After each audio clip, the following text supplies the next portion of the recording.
By 1981, Miami's morgue ran out of space for bodies. The medical examiner's office, overwhelmed by corpses arriving faster than they could process them, made a decision that would become the most haunting symbol of an era. They rented a refrigerated truck for $800 a month to store the overflow of dead bodies. This wasn't a temporary measure. That truck would sit outside the morgue for 7 years, a mobile freezer for murder victims, a testament to a city that had transformed from paradise into something resembling a war zone. This is the story of 1970s Miami, a decade when the sun and fun capital of the world became the murder capital of America. When Cuban exiles built a new community while anti-Castro bombs exploded in the streets.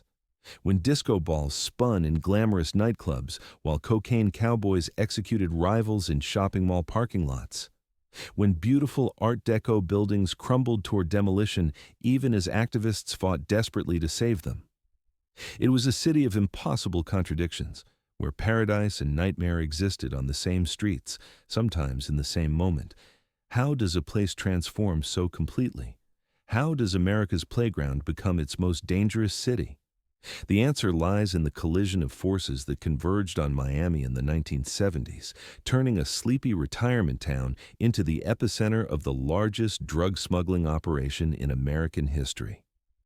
This is what life was really like in 1970s Miami, the parts they don't usually tell you, the ordinary people trying to live normal lives while their city burned and bled around them, the glamour and the gore, the dreams and the nightmares, all of it true. All of it Miami. To understand what happened in the 1970s, we need to go back just a bit further to see what Miami was before everything changed, because the transformation was so complete, so dramatic, that you can barely recognize the city that existed at the end of the 1960s. In 1968, Jackie Gleason signed off each week from Miami Beach, calling it the sun and fun capital of the world. He wasn't exaggerating for television.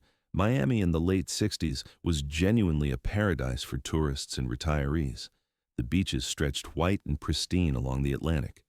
The Art Deco hotels, painted in subtle pastels, lined Ocean Drive like a pastel rainbow frozen in time.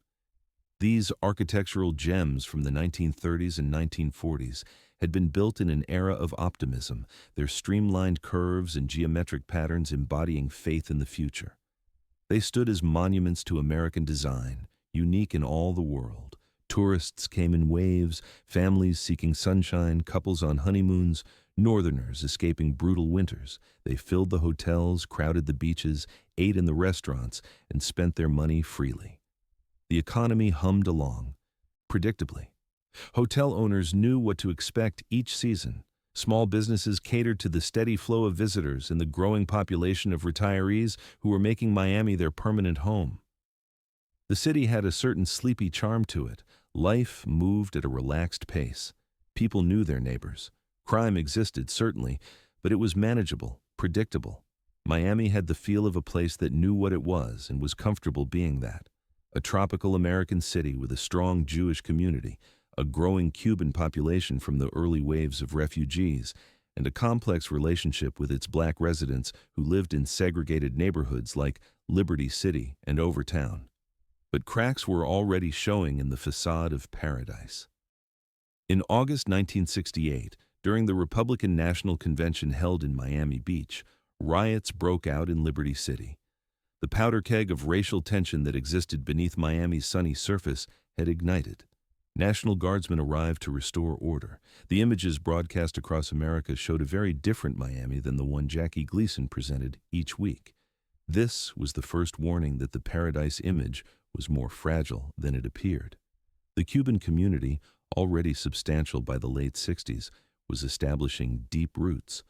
Since the early 1960s, hundreds of thousands had fled Castro's Cuba, and many settled in what had been a middle-class neighborhood southwest of downtown. They were calling it Little Havana. These weren't tourists passing through. These were exiles building a life, convinced they would return to Cuba someday, but creating a community in the meantime. Cuban coffee shops opened. Spanish became the dominant language on certain streets. The culture was transplanting itself, growing in Miami's soil. Then, in 1971, an announcement that would permanently alter Miami's fortunes. Walt Disney World was opening in Orlando. The impact wouldn't be immediate, but tourism industry insiders felt the tremor.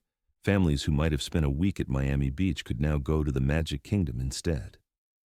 The competition for Florida's tourism dollars was about to become far more intense. Miami's greatest industry was facing its first serious threat in decades. The city stood at a crossroads as the 70s began, though few realized it at the time. The foundation was already shifting. The tourists would start going elsewhere. The Art Deco buildings would begin their slide into dangerous neglect. And into this increasingly vulnerable city, waves of change were about to crash with devastating force. The decade that followed would remake Miami entirely, burning away the old identity and forging something new in fire and blood and determination. But let's talk about the people who would define much of what Miami became in the 70s. The exiles, the refugees, the men and women who fled everything they knew in Cuba and rebuilt their lives in a city that didn't quite know what to do with them. Because to understand 1970s Miami, you have to understand Little Havana, and to understand Little Havana, you have to understand what it means to live in permanent exile. The freedom flights began in 1965 and continued until 1974. Twice daily, planes lifted off from Havana carrying refugees to Miami. These flights, negotiated between the American and Cuban governments, brought more than 250,000 Cubans to South Florida over those 9 years.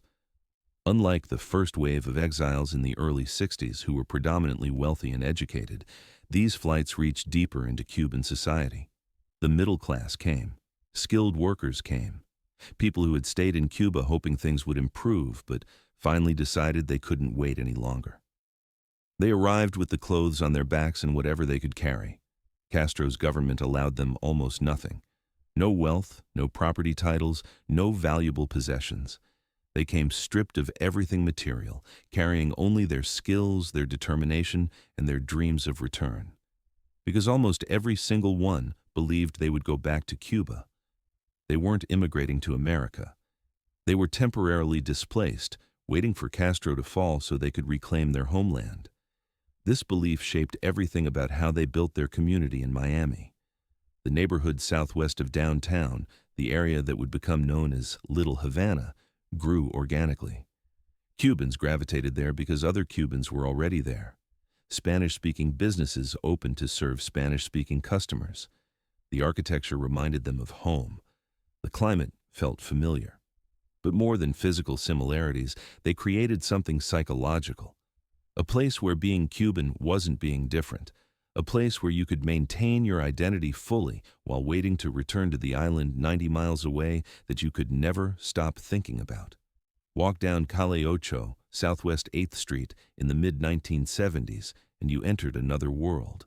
The sound of Spanish filled the air, rapid-fire conversations between neighbors who knew each other's families back in Cuba, who shared the same loss, the same anger, the same hope. The ventanitas, those little windows cut into the sides of buildings, served tiny cups of Cuban coffee so strong and sweet it could keep you wired for hours. Men gathered at folding tables on sidewalks playing dominoes, slapping the tiles down with authority, arguing politics, remembering Havana. The restaurants served food that tasted like home, ropa vieja, the shredded beef and tomato sauce, arroz con pollo, rice with chicken that every Cuban mother made slightly differently, lechon asado, roasted pork marinated overnight, tostones, twice-fried plantains that crunch between your teeth, Cuban sandwiches pressed flat and hot, the cheese melting between layers of pork and ham. This wasn't fusion cuisine or adaptation. This was Cuba, transported and recreated with fierce dedication to authenticity. Versailles. Restaurant opened in 1971 and immediately became more than just a place to eat. It became the unofficial town hall of Cuban Miami. Politicians came here. Exile leaders held meetings at corner tables. Businessmen made deals over coffee at 2 a.m. The mirrors covering every wall gave the place its name and created an infinite reflection of the Cuban community looking at itself. Conversations about Castro dominated. Everyone had opinions about when he would fall, how it would happen, what they would do when they returned, because the return was always coming. Next year, the year after, surely within 5 years, the United States wouldn't allow a communist government 90 miles from Florida to survive indefinitely. The CIA was working on it, the exile community was preparing, money was being raised for another invasion attempt after the Bay of Pigs disaster. The conviction that Cuba would be free again sustained them through the difficulties of starting over in a foreign country. But the political situation wasn't just talk and hope. The exile community had a militant edge that most Americans didn't see or chose to ignore. Groups formed with names like Alpha 66 and Omega 7. They planned operations against Castro's government, they trained in the Everglades, they stockpiled weapons. Some launched raids on Cuba from boats leaving Miami shores. Others focused on eliminating anyone they considered a traitor to the anti-Castro cause. Through the mid-1970s, Miami earned another nickname alongside its tourism slogans. The Miami News called it the explosion capital of the country because of the dozens of bombings linked to Cuban exile politics. Not all victims were Cuban. Anyone suspected of having sympathetic views toward Cuba or supporting dialogue with Castro's government became a target. Radio hosts who suggested reconciliation found car bombs. Cuban exiles who spoke of acceptance rather than overthrow faced assassination. The fear was real and pervasive. The famous case of Emilio Millian illustrates the danger. He was a popular Miami radio personality, Cuban-born himself, respected in the community. In 1976, he made the mistake of condemning the violence publicly, calling out the terrorist tactics being used by exile groups. On April 30th that year, a bomb exploded under his car. He survived but lost both his legs. The message was clear. Even criticism of the violence would not be tolerated. The exile community would police itself, and punishment for disloyalty could be severe. José de la Torriente, a wealthy exile leader who raised funds for anti-Castro operations, discovered that the danger could come from within the movement itself. When it emerged that he had embezzled money meant for military operations against Cuba, he was executed in his home in April 1974. No one was ever convicted.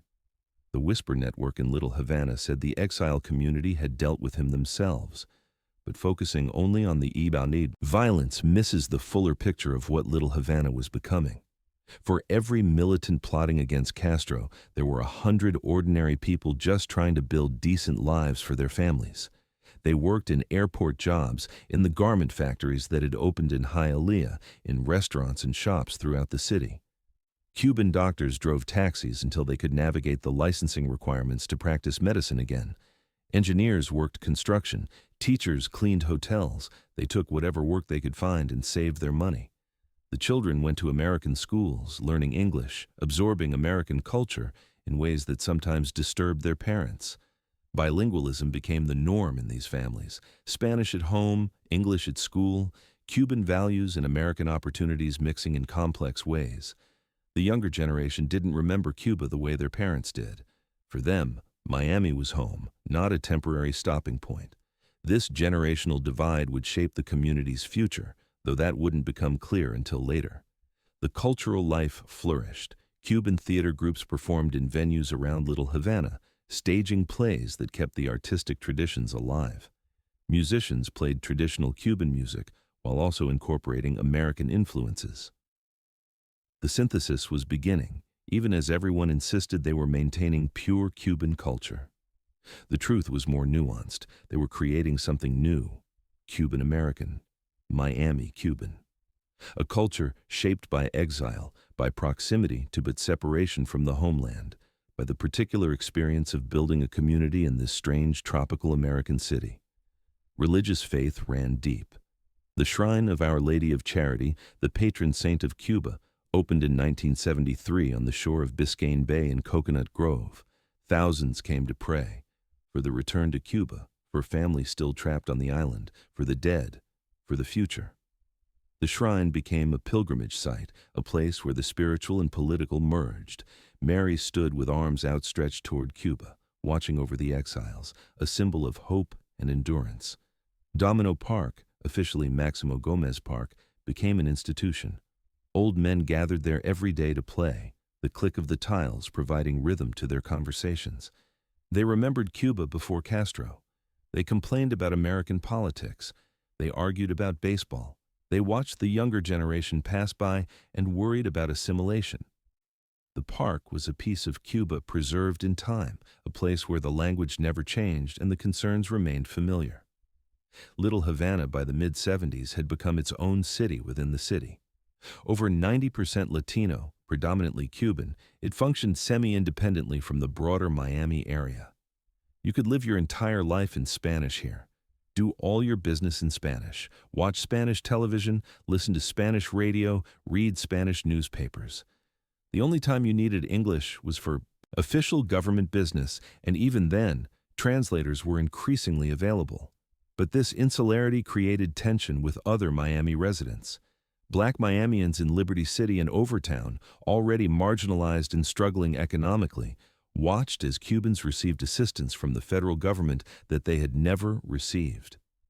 The Cuban refugee program provided financial help, job training, and support that seemed profoundly unfair to Black Americans whose ancestors had been in this country for generations.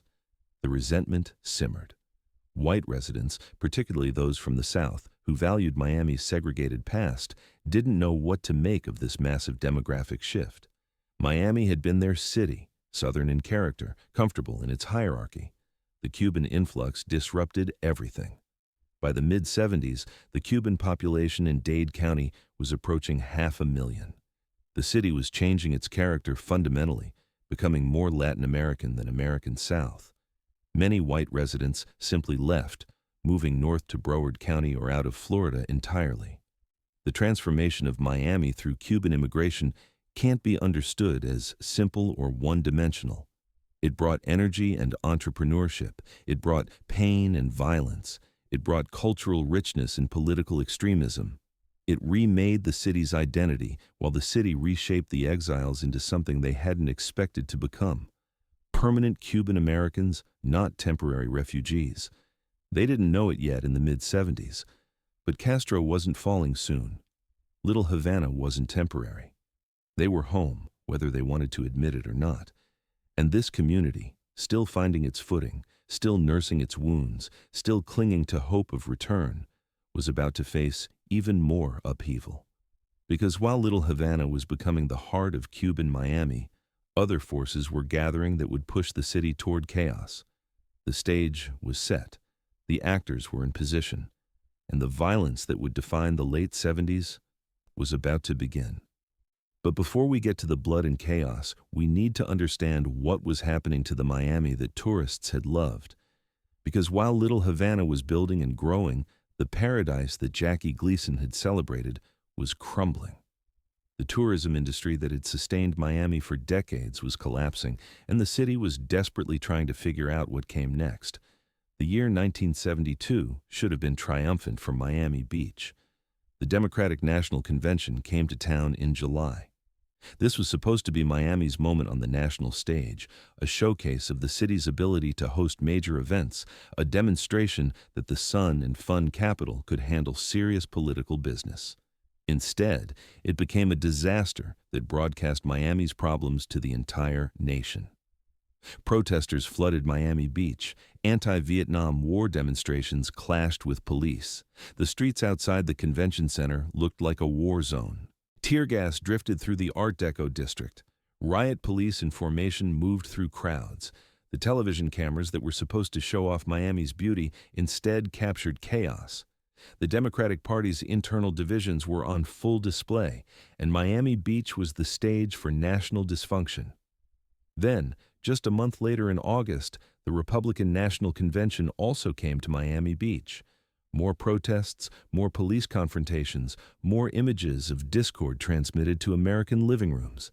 The back-to-back conventions, which should have been an economic boost and a public relations victory, instead became a symbol of everything going wrong. Miami Beach's reputation as a peaceful paradise resort took a devastating hit. The timing couldn't have been worse. Disney World had opened in October 1971, and families were already starting to choose Orlando over Miami Beach for their Florida vacations. The Magic Kingdom offered controlled environments, guaranteed family fun, no risk of stumbling into political protests or racial tensions. It was safe, sanitized, and increasingly popular. Miami Beach was losing market share to a competitor that didn't even exist a year earlier.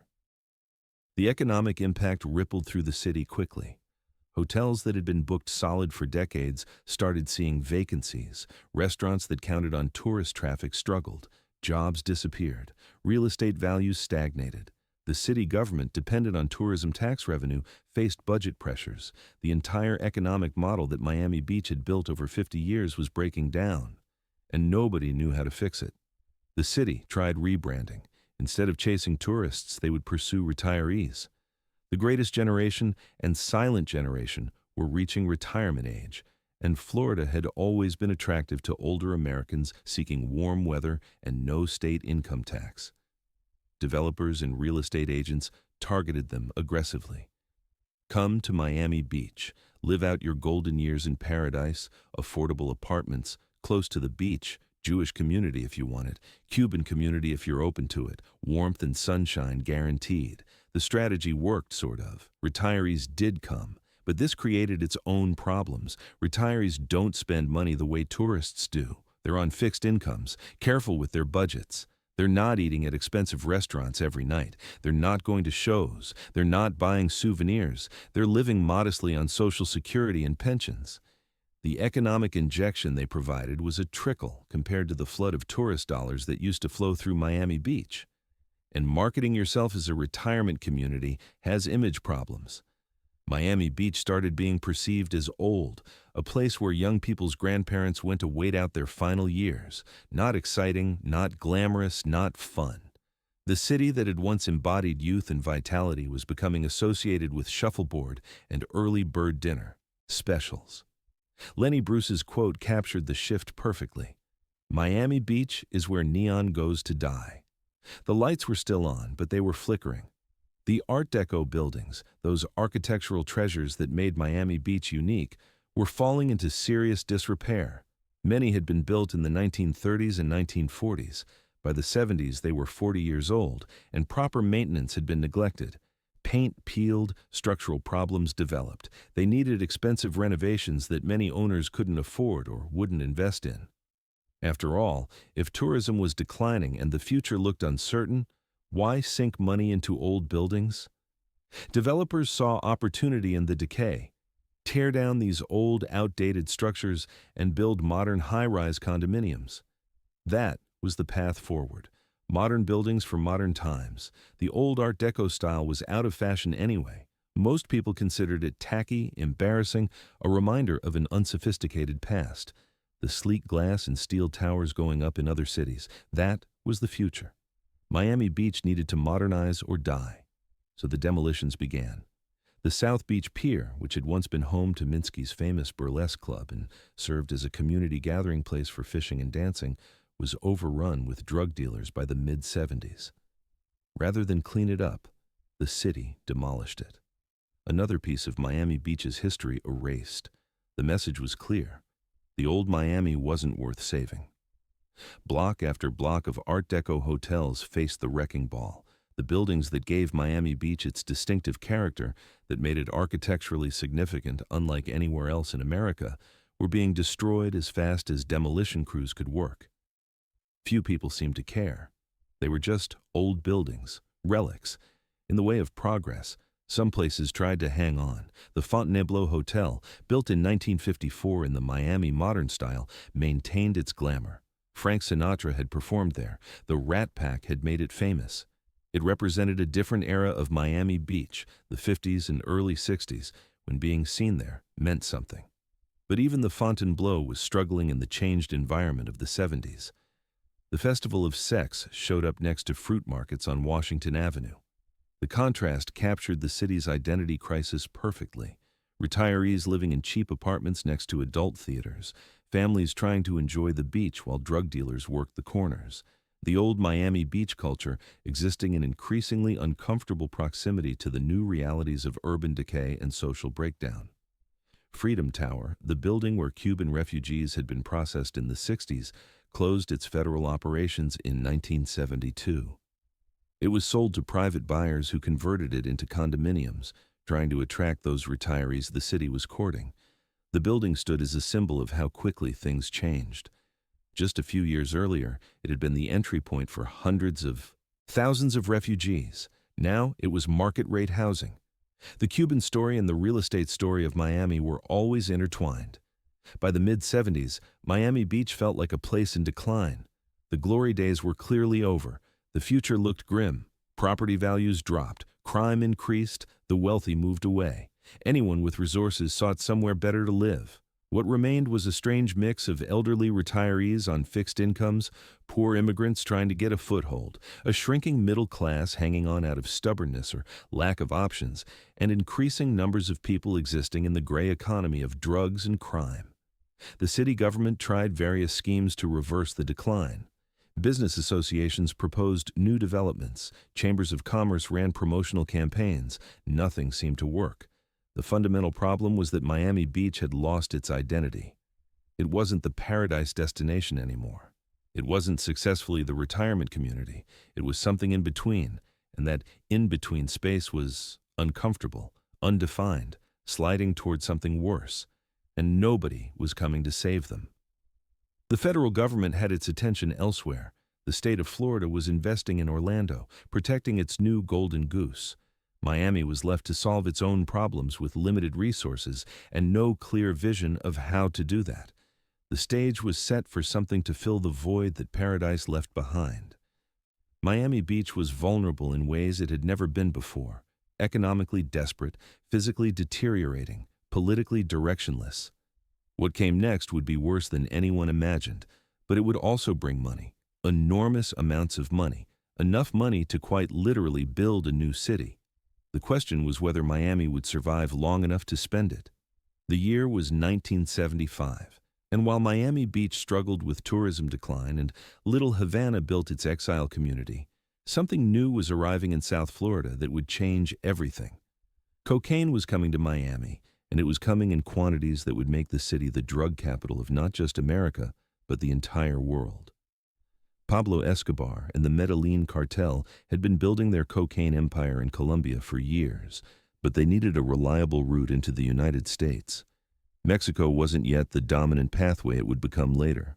The Caribbean made sense geographically, and Miami, 90 miles from Cuba, sitting at the junction of the Atlantic Ocean, the Gulf of Mexico, and the Straits of Florida, with a massive Spanish-speaking population and a culture of bending rules that dated back to Prohibition, was perfect. The initial operation was almost modest by what it would become. In 1975, the Medellin cartel was smuggling 40 to 60 kilograms of cocaine into Miami every week. This came primarily through small planes making nighttime drops over the Everglades. The drugs would be waterproofed, tied to flotation devices, and pushed. Out of planes, ground crews with coordinates would retrieve them from the swamps. The entire operation was organized with military precision. 60 kilograms a week was generating about $8 million per month. Let that sink in for a moment. $8 million every month from one smuggling operation. This was 1975 money, equivalent to something like $40 million in today's terms. This wasn't small-time drug dealing. This was industrial-scale trafficking, a business operation that generated more cash than most legitimate corporations. And that was just one cartel. Multiple organizations were establishing operations in Miami simultaneously. The city's geography and demographics made it irresistible. The coastline provided countless entry points. The Everglades offered vast unpopulated areas, perfect for drops and transfers. The Miami River wound through the city, giving smugglers water access to inland areas. The international airport had flights to Colombia and throughout Latin America. Every feature of Miami that had once supported tourism now supported smuggling. The Spanish-language dominance in Little Havana and other neighborhoods meant Colombian traffickers could operate without language barriers. They could hire locals to help with logistics. They could hide within the Cuban and broader Latino community. Law enforcement was already struggling to communicate across language lines. The smugglers had every advantage, but the real genius was what happened after the cocaine arrived.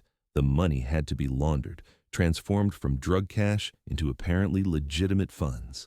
This is where Miami's banking sector came in, and they came in enthusiastically. Banks started opening throughout Miami with policies that were, shall we say, flexible about where money came from and what questions needed to be asked. The phrase, "a no questions asked," became unofficial policy at numerous institutions. You walked in with suitcases full of cash, you made a deposit, you walked out with a receipt. The bank didn't care if you were depositing $1 million in 20s and 50s. They didn't file the required federal reports. They certainly didn't notify law enforcement. They just took the money, charged their fees, and helped move it into the legitimate economy. This wasn't a few corrupt bankers. This was systematic. Federal regulators later discovered that Miami banks had taken in billions of dollars in drug money through the late 70s and early 80s. The banks were making so much money in fees and services that they actively competed for drug trafficking accounts. They weren't victims of deception. They were willing participants in the largest money laundering operation in American history. The money then flowed into real estate. Smugglers and distributors bought properties throughout South Florida. Apartments, houses, commercial buildings, undeveloped land, all of it purchased with drug money, all of it helping to prop up a real estate market that would have otherwise continued declining. The construction industry, which had been hurting from the tourism downturn, suddenly had new projects funded by cocaine profits. Car dealerships did spectacular business selling luxury vehicles to young men with duffel bags full of cash. Mercedes, Porsches, Ferraris. The salesman knew where the money came from. Everyone knew. But in the emerging Miami of the late 70s, that knowledge didn't stop the transactions. The city was developing an unspoken agreement. We won't look too closely at where your money comes from if you keep spending it here. By 1981, the scale was almost incomprehensible. Miami was responsible for trafficking 70% of all cocaine entering the United States. 70%, not of Florida's cocaine, of the entire country's cocaine. Additionally, 70% of marijuana and 90% of counterfeit quaaludes. Miami had become the distribution hub for virtually all illegal drugs flowing into America from Latin America. The economic impact was massive and contradictory. On one hand, cocaine money was quite literally building modern Miami. The skyline changed as new buildings shot up, funded directly or indirectly by drug profits. Jobs were created in construction, in service industries, in anything adjacent to the sudden influx of cash. Miami's economy, which had been sputtering, roared back to life on cocaine fuel. But this economic boom came with costs that were just beginning to become apparent in the mid-70s. The cocaine wasn't just passing through Miami to distribution points elsewhere, though much of it was. A significant amount stayed in South Florida. Local consumption increased dramatically. What had been a relatively limited drug problem expanded exponentially. Cocaine in the mid-70s was still considered a glamorous drug by many Americans. The rich and famous used it openly. It showed up at parties, in entertainment industry circles, among the professional class. The dangers weren't yet fully understood or admitted. It was seen as a social lubricant, a fun party drug, not the devastatingly addictive substance it actually was. In Miami, cocaine was everywhere. The disco scene was fueled by it. Businessmen did lines in restaurant bathrooms. The drug became normalized in certain circles, as common as alcohol, as casual as marijuana had been in the 60s. This normalization made the city even more attractive to traffickers. If their product was not only tolerated but embraced, they could operate more openly, with less fear of community resistance. The smuggling techniques evolved rapidly. The crude drops over the Everglades were just the beginning. Speedboats ran from the Bahamas to Miami's coastline, racing past Coast Guard vessels. Commercial fishing boats carried cocaine hidden in false compartments under legitimate catches. Private yachts docked at Miami marinas with drugs stashed in every conceivable hiding place. Cruise ship passengers were recruited as mules. Airline passengers swallowed condoms filled with cocaine and passed through customs trying not to think about what would happen if one burst inside them. The creativity was remarkable. Smugglers hollowed out boat hulls. They built secret compartments in vehicles. They shipped cocaine inside machine parts, inside frozen fish, inside religious statues. They recruited everyone from grandmothers to business people to transport the drug. The flood of cocaine was like water, finding every crack, exploiting every weakness in enforcement, and law enforcement was overwhelmed before the fight really even started. The DEA, FBI, Customs, local police, everyone was understaffed, under-resourced, and facing an enemy that had virtually unlimited funds and was willing to use extreme violence to protect its business. The smugglers could buy faster boats than the Coast Guard.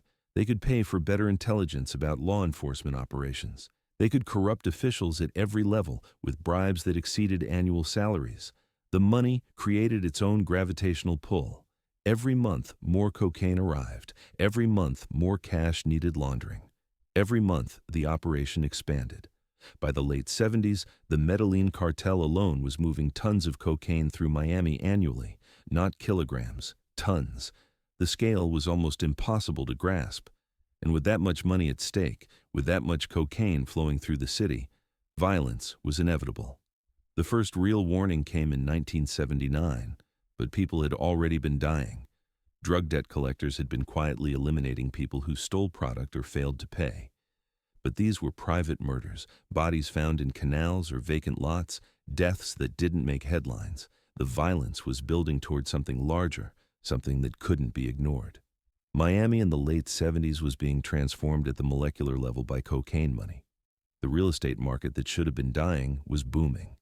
The banking sector that should have been struggling was thriving. Construction that should have been minimal was everywhere. From the outside, Miami looked like it was recovering from its economic troubles. The truth was darker. Miami was becoming a narco-state, and most people either didn't see it or chose not to. The contradiction was perfect. A city losing its identity as a tourist paradise was finding a new identity as the cocaine capital of the world.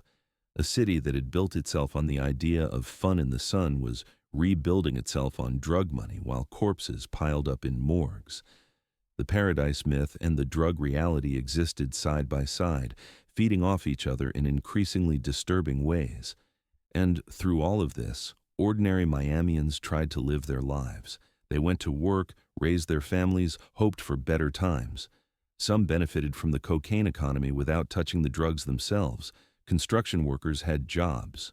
Restaurant employees had customers. Car mechanics had work. The money filtered through the legitimate economy, making it almost impossible to separate clean business from dirty. But the bill was coming due. The violence that had been simmering was about to explode. The cocaine cowboys were about to become household names, and Miami was about to become famous for all the wrong reasons.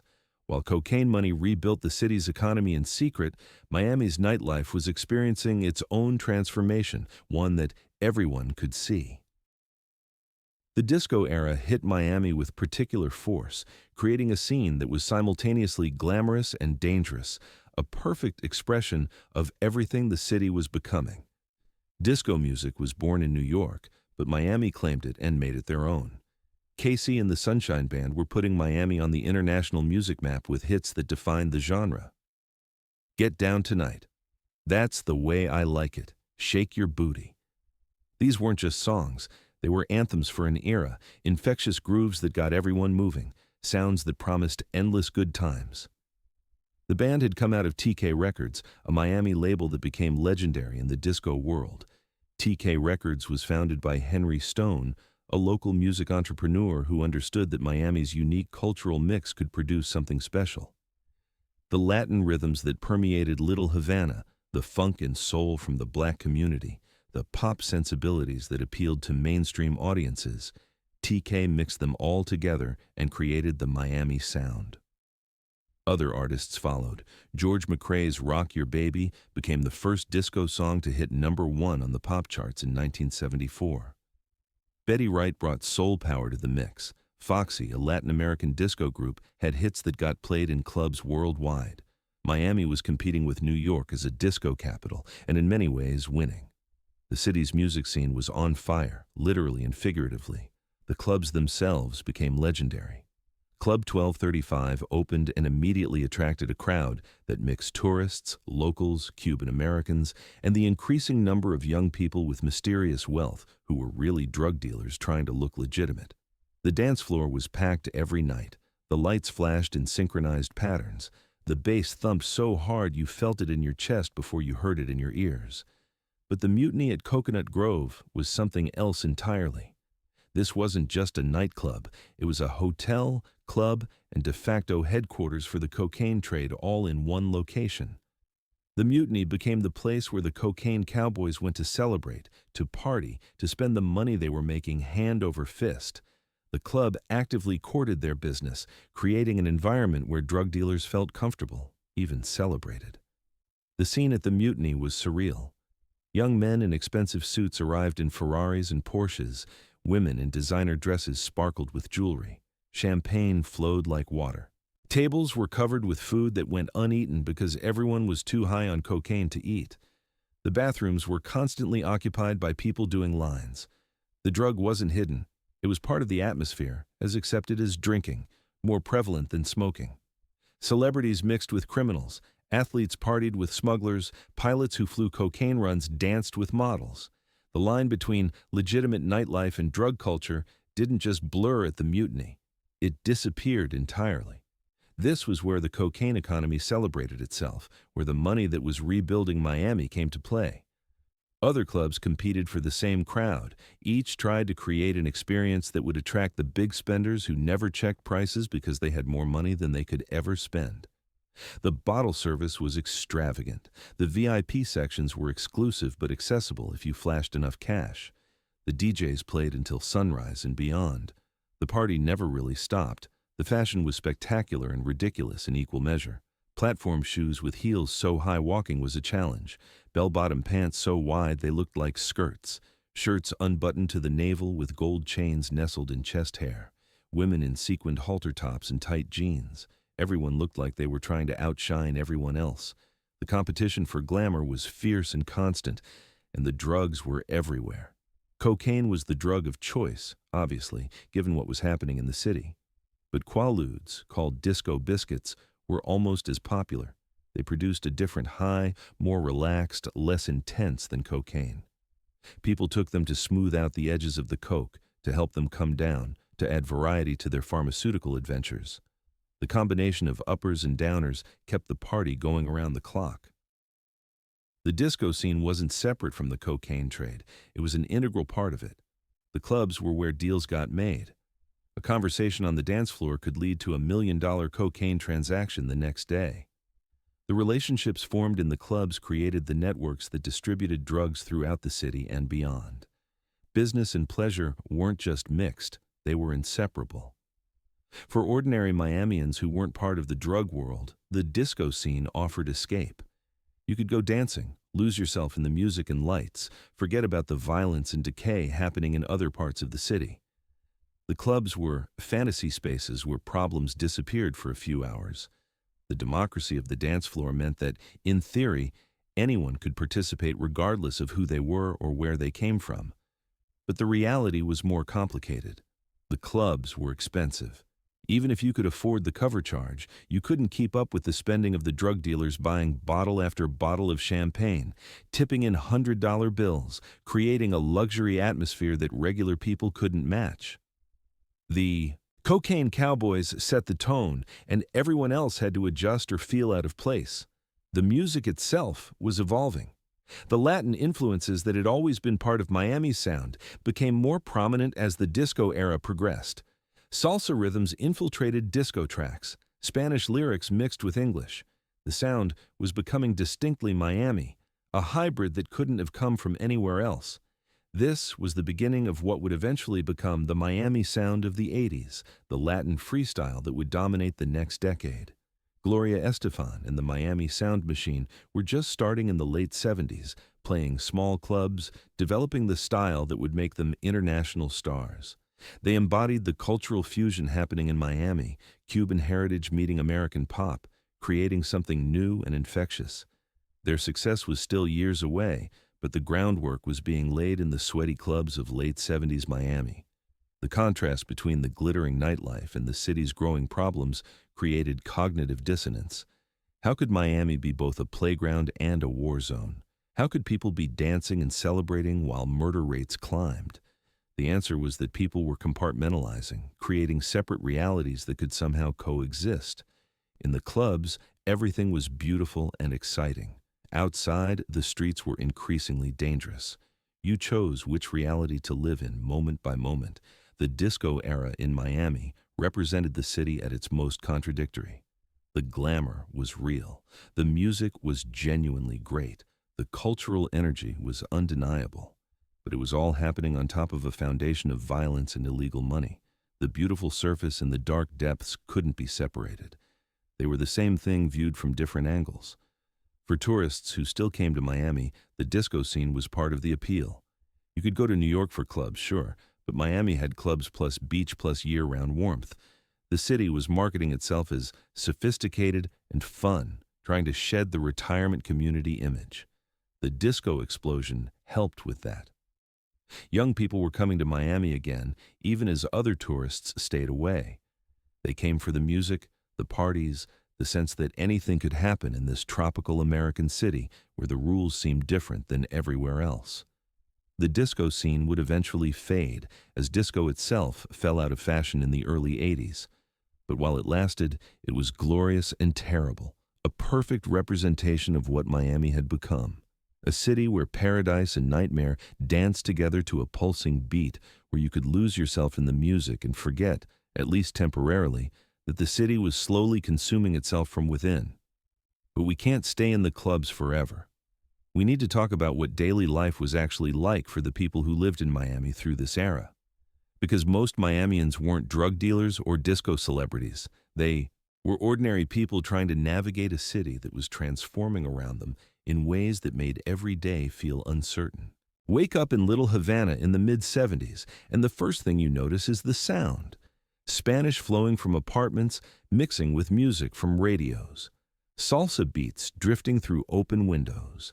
The rapid-fire conversations of neighbors who knew each other's business, who looked out for each other's kids, who shared the unspoken bond of exile. The roosters that some families kept despite city ordinances, crowing at dawn like they would have in Cuba. Walk to the corner for your morning coffee and you stop at a ventanita, one of those little walk-up windows cut into the side of a shop. You order a cafecito in Spanish. The elderly man working the window hands you a tiny paper cup filled with coffee so strong and sweet it could wake the dead. You knock it back in one shot, pay your quarter, exchange a few words about the heat or politics or family, and continue your day.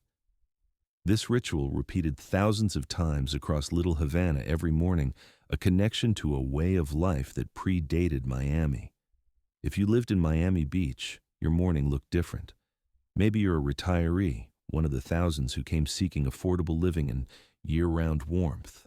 You walk slowly to the beach, careful on sidewalks that need repair. You sit on a bench facing the ocean, reading the Miami Herald, watching joggers pass by. The Art Deco buildings behind you are fading, paint peeling, but they're still beautiful in a worn way. You've seen the drug dealers starting to work certain corners, but you try to ignore them, try to hold on to the vision of what this place used to be. Or maybe you're working class, commuting from Hialeah, or one of the other neighborhoods where rent is more affordable. You drive to your job at the airport or in construction or at one of the hotels still operating despite declining tourism. You pass through different Miamis on your commute, Little Havana with its Cuban businesses, Liberty City where most white people don't go, downtown where the office buildings stand, Miami Beach where the tourists used to flock, but now it's mostly elderly residents and increasing crime. The cost of living was rising faster than wages. This was a constant source of stress. The cocaine money flooding into real estate was driving up property values and rents. If you weren't connected to the drug economy, you were getting priced out of neighborhoods that had been affordable just a few years earlier. Landlords could charge more because there were always drug dealers willing to pay cash for places to live, to stash product, to conduct business. The grocery stores in Little Havana catered to Cuban tastes.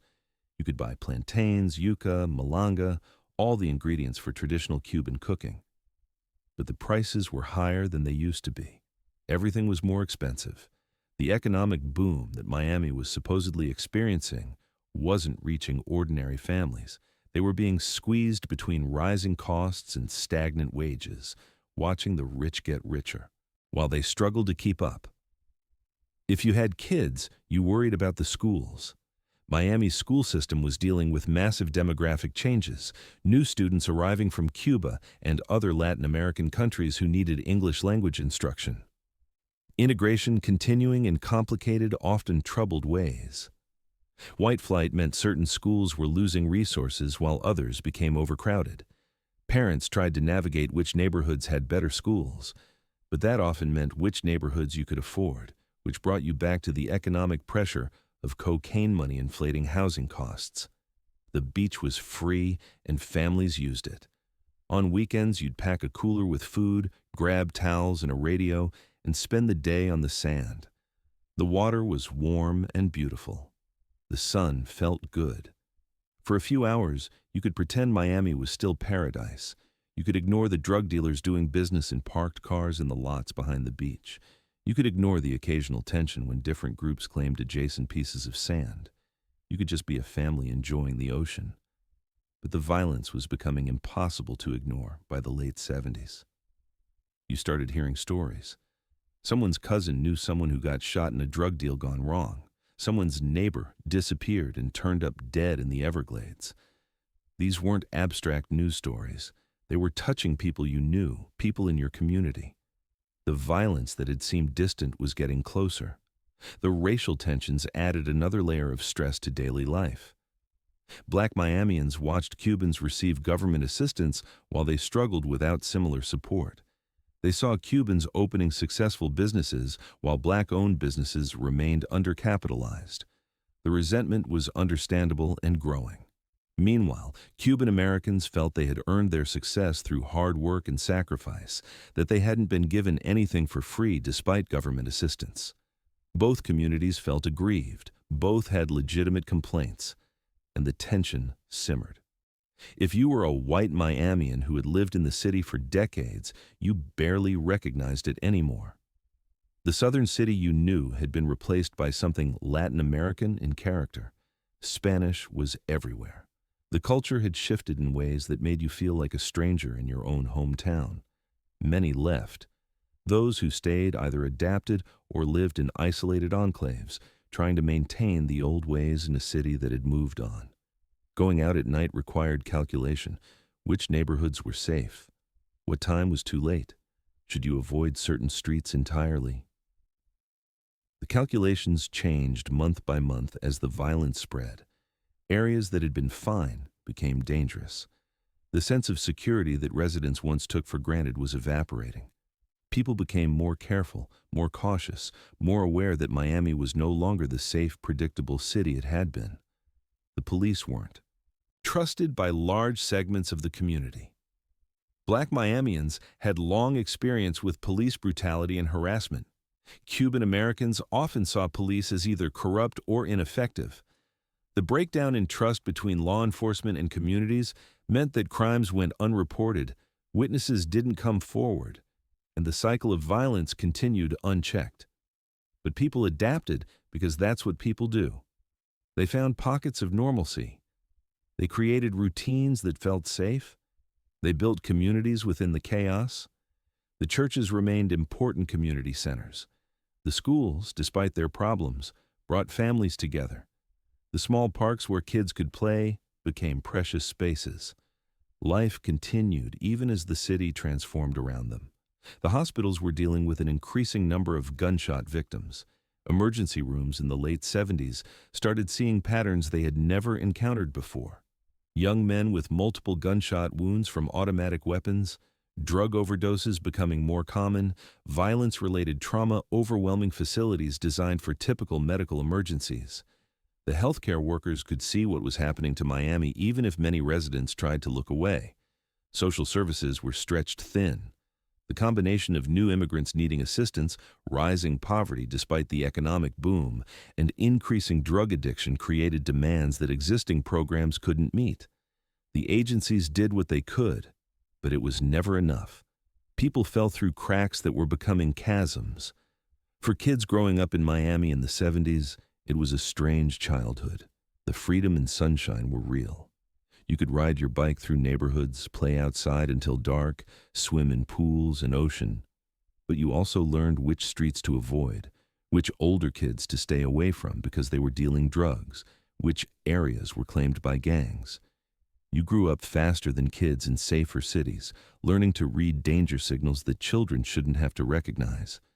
The drug culture infiltrated even stable families. That successful uncle who seemed to have unlimited cash and drove a Mercedes. Everyone knew where the money came from, even if nobody said it out loud. The family friend who took frequent trips to Colombia? Not hard to figure out. The neighbor who suddenly upgraded everything in their house? The cocaine economy touched so many lives directly or indirectly that maintaining innocence became almost impossible. But the daily grind of work and survival continued regardless. You got up, went to your job, came home to your family, you cooked dinner, watched television, did homework with kids.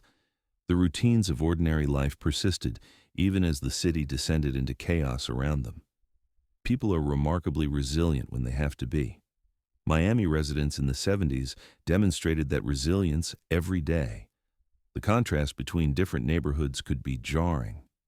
Little Havana remained relatively cohesive, the Cuban community looking after its own, even as drug violence increased. Coral Gables maintained its upscale character, gates and security keeping most problems at bay. But Liberty City and Overtown were dealing with concentrated poverty, police harassment, and the sense that no one in power cared what happened there. Miami wasn't one city experiencing one crisis. It was multiple cities, multiple realities, existing in uneasy proximity. And through it all, people held on to hope that things would get better. That Miami would figure itself out, that the violence would subside, that the paradise they remembered or had heard about would return. Hope isn't rational, but it's necessary. Without hope, people would have just left, abandoned the city entirely. The hope kept them there, kept them working toward better days, even as the worst was yet to come. Because we're about to get to 1979, the year everything exploded into public view, the year Miami's problems could no longer be hidden or ignored, the year the cocaine Cowboys earned their name with an act of violence so brazen it shocked even a city growing accustomed to murder. July 11th, 1979 was a hot Miami day, the kind where the humidity wraps around you like a wet blanket the moment you step outside. The Dadeland Mall in Kendall was busy with shoppers taking advantage of air conditioning and sales. Families browsed stores, teenagers hung out in the food court. It was a thoroughly ordinary Miami day right up until the moment it became the most notorious afternoon in the city's history.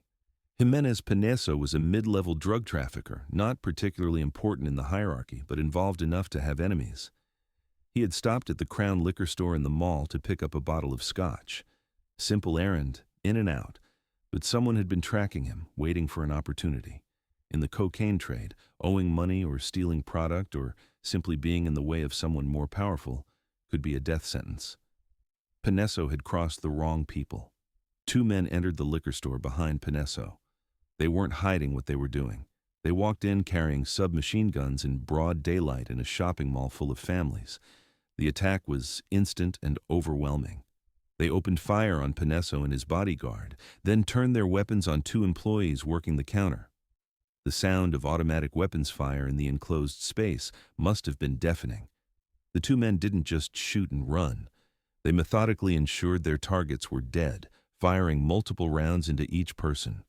Bullets tore through bottles of alcohol, glass shattered everywhere, blood pooled on the floor. The scene looked like a massacre, which is exactly what it was. 4 people lay dying or dead. The shooters turned and walked back toward the mall entrance. Outside, a van was waiting. Not just any van, but what police would later call a war wagon. It was armored, bulletproof, designed to withstand return fire from police. It was painted to look like a party supply delivery truck, innocuous and unremarkable in a shopping mall parking lot. Inside were more weapons and ammunition, everything needed for a military-style operation in suburban Miami. The shooters climbed into the van and drove away. The entire attack had taken maybe 2 minutes from start to finish. Behind them, Chaos erupted. Shoppers ran screaming. Store employees called police. People who had been shopping moments ago were now witnesses to mass murder. The Crown liquor store looked like a war zone. Blood, glass, bullet casings, the smell of gunpowder and death. This wasn't how Americans expected shopping malls to look. The Miami police arrived to a scene that shocked even hardened officers. One detective told reporters it looked like an old Western shootout. Another said the level of violence was unprecedented. These weren't drug dealers killed in private. This was a public execution carried out with military hardware in front of witnesses. The cocaine trade had just announced itself to Miami in the most violent way possible. A police officer at the scene coined the term that would define the era. Looking at the carnage, thinking about the Wild West comparison everyone was making, he called the killers cocaine cowboys. The name stuck immediately.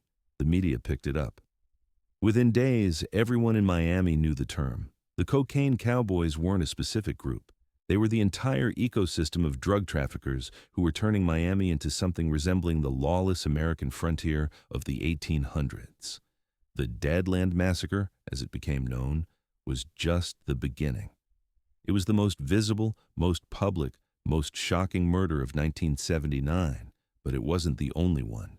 Gang-related violence that year accounted for 30% of Miami's homicides. The murder rate had been climbing for years, but 1979 was when it truly exploded. By year's end, Miami had recorded 349 murders.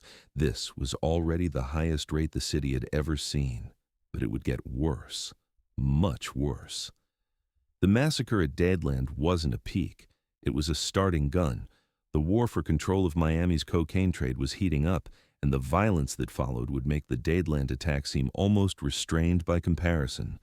The rest of 1979 and into 1980, bodies started appearing everywhere. Dumped on highway sides, found floating in canals, discovered in vacant lots, left in car trunks. The violence was spreading beyond the drug trade itself. Random citizens were getting caught in crossfire. Home invasions targeted the wrong addresses. Drive-by shootings killed bystanders. The cocaine trade's violence was bleeding into every neighborhood, touching every community. The techniques the cocaine cowboys used became more elaborate and terrifying. Car bombs, motorcycle drive-by shootings, a method imported from Colombia, assassinations in restaurants in front of witnesses who knew better than to talk, to police. The murder methods were designed not just to kill, but to terrify, to send messages, to establish dominance through fear. And Miami's murder rate just kept climbing. The city was averaging more than one murder per day. The medical examiner's office, designed to handle maybe a couple of homicides a week, was being overwhelmed. Bodies stacked up waiting for autopsies.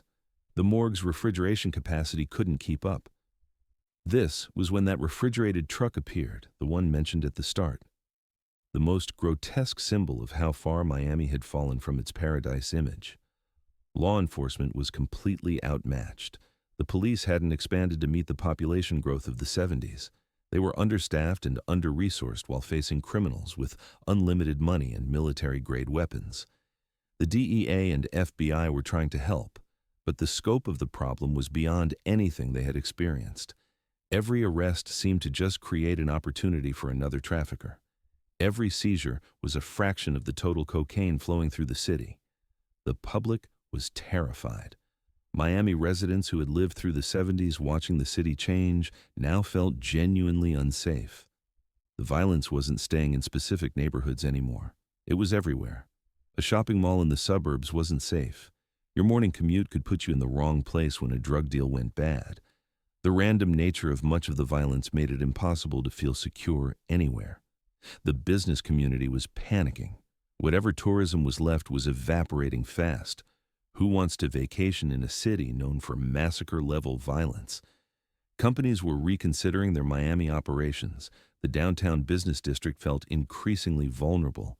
The economic impact of the violence was starting to outweigh the cocaine money keeping things afloat. You can't build a legitimate economy on drug trafficking, even if the money is real. And this was just 1979. As bad as that year was, nobody was prepared for what was coming in 1980. because three separate catastrophes were about to converge on Miami simultaneously, creating what many would later describe as the worst year in the city's history. The cocaine cowboys were about to reach their peak level of violence. The Mariel boat lift was going to dump 125,000 refugees into South Florida in a matter of months, and racial tensions were going to explode into riots that would burn parts of Miami to the ground. The perfect storm was forming, and Miami was directly in its path. The name Griselda Blanco still carries weight in Miami decades after her death. The godmother of cocaine, the Black Widow. A woman who stood barely 5 feet tall but commanded an empire built on violence and cocaine that stretched across the United States and generated tens of millions of dollars every month. She didn't just participate in the cocaine trade. She helped invent the modern drug trafficking industry. Blanco had come from Medellin, Colombia, from poverty and violence that made her dangerous long before she ever touched cocaine. As a child, she had been a pickpocket, a kidnapper, a prostitute. She grew up in an environment where violence was survival, where compassion was weakness, where only the most ruthless prevailed. By the time she entered the cocaine trade in the 1970s, she was already a seasoned criminal with no moral boundaries to constrain her. She had worked in New York first, building operations there, learning the American market. But around 1978, she relocated to Miami. The city was perfect for her purposes. The Colombian connections, the Spanish-speaking population, the corrupt infrastructure, the geographic advantages. Everything about Miami suited her needs. She arrived and immediately began building an organization that would dominate the local cocaine trade through sheer, overwhelming violence. Blanco's innovation was making violence theatrical and terrifying. She imported the motorcycle assassination technique from Colombia. 2 men on a motorcycle, the driver focused on maneuvering through traffic, the passenger carrying an automatic weapon. They would pull alongside a target's car and open fire, then speed away before anyone could react. The method was devastatingly effective and nearly impossible to defend against. You couldn't armor your car against being shot from the side while stopped at a red light. The violence Blanco ordered wasn't surgical or precise. It was excessive, designed to send messages. If you crossed her, you didn't just die. Your family might die. Your friends might die. Anyone connected to you became a potential target. The method was to create such overwhelming fear that people would rather die than betray her or interfere with her business. And it worked. People were absolutely terrified of Griselda Blanco. Her organization was responsible for hundreds of murders. Colombian officials suspected her of at least 250 killings in their country. American detectives believed she was connected to 40 deaths in the United States, concentrated primarily in South Florida. But those were just the murders that could be tied to her directly. The actual number was certainly higher. Jorge Rivi Ayala, one of her top enforcers, was linked to over 200 murders himself. The stories about Blanco were terrifying, even by cocaine cowboy standards. One of the most disturbing involved Jesus Chucho Castro, a former associate who had offended her by kicking her son out of his house. Blanco ordered Rivi to kill him. Rivi attempted the hit, pulling up alongside Castro's car and firing an M16 into it, but he missed Castro. Instead, he killed Castro's 2-year-old son, an unintended victim sitting in the back seat. Most people, even hardened criminals, would be horrified by accidentally killing a child. Not Blanco. According to Rivi's later testimony, when she heard they had missed the father but killed the son, she said she was glad. They were, even now. The child's death settled the score. The story illustrates a level of moral depravity that's hard to comprehend. This wasn't just criminal violence. This was something darker. Blanco lived large in Miami. She had a mansion, luxury cars, expensive jewelry. She threw lavish parties. She was living the American dream as reimagined through cocaine money. For years, she operated almost openly, protected by fear, corruption, and the simple fact that law enforcement couldn't keep up with her organization. Her network was sophisticated, with multiple layers of insulation between her and the actual violence being done in her name. But she wasn't the only major player transforming Miami into the murder capital of America. Willie Falcon and Sal Magluta, two Cuban Americans who became known as the original cocaine cowboys, were building their own empire. They had grown up in Miami, gone to high school together, and entered the drug trade in the late 70s. By the early 80s, they were moving hundreds of millions of dollars worth of cocaine, an operation that would eventually be estimated at over $2 billion over their career. Falcon and Magluta were different from Blanco in some ways. They were younger, flashier, more concerned with appearing legitimate. They invested their drug money in speedboat racing, becoming fixtures in Miami's racing scene. They dated models, threw parties, acted like successful businessmen rather than drug traffickers. But make no mistake, their hands were just as dirty. The violence required to protect and grow their operation was just as brutal. The smuggling techniques were evolving constantly. The simple methods of the mid-70s were being replaced by increasingly sophisticated operations. Speedboats capable of outrunning Coast Guard vessels were custom-built in South Florida boatyards. These weren't off-the-shelf boats. They were engineered specifically for cocaine smuggling, with reinforced hulls, massive engines, and hidden compartments that could hold hundreds of kilograms. The go-fast boats, as they were called, would race from the Bahamas or Jamaica to the Florida coast, usually at night, moving at speeds that made interception almost impossible. If the Coast Guard managed to spot one, the chase was on, and more often than not, the smugglers got away. Even when a boat was caught, it was just one load out of dozens or hundreds, making the same run every week. Commercial shipping was infiltrated at every level. Cargo ships arriving at the port of Miami carried cocaine hidden in legitimate freight. Inspectors couldn't check every container in every ship. The smugglers only needed a small percentage to get through, and they were moving so much product that even substantial seizures barely dented their operations. The human cost was mounting in ways beyond just the murder statistics. Cocaine addiction was spreading through Miami like a disease. The people getting rich from the trade were also the people most likely to be using their own product. The combination of unlimited money and unlimited drugs was destroying lives even among the successful traffickers. The violent deaths might have been the most dramatic toll, but addiction was claiming victims too. The money had to go somewhere, and Miami's legitimate businesses were increasingly compromised.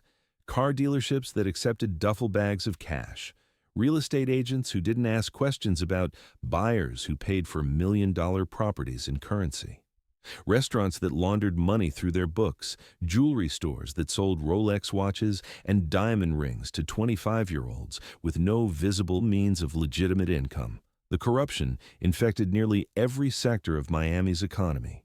The murder statistics for 1980 told the story in numbers: 573 murders in Dade County.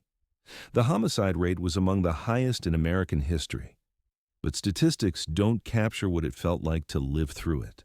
The constant sirens, the news reports every night detailing the latest killings, the sense that your city was out of control and no one could stop it, the grief and fear that permeated communities being destroyed by violence.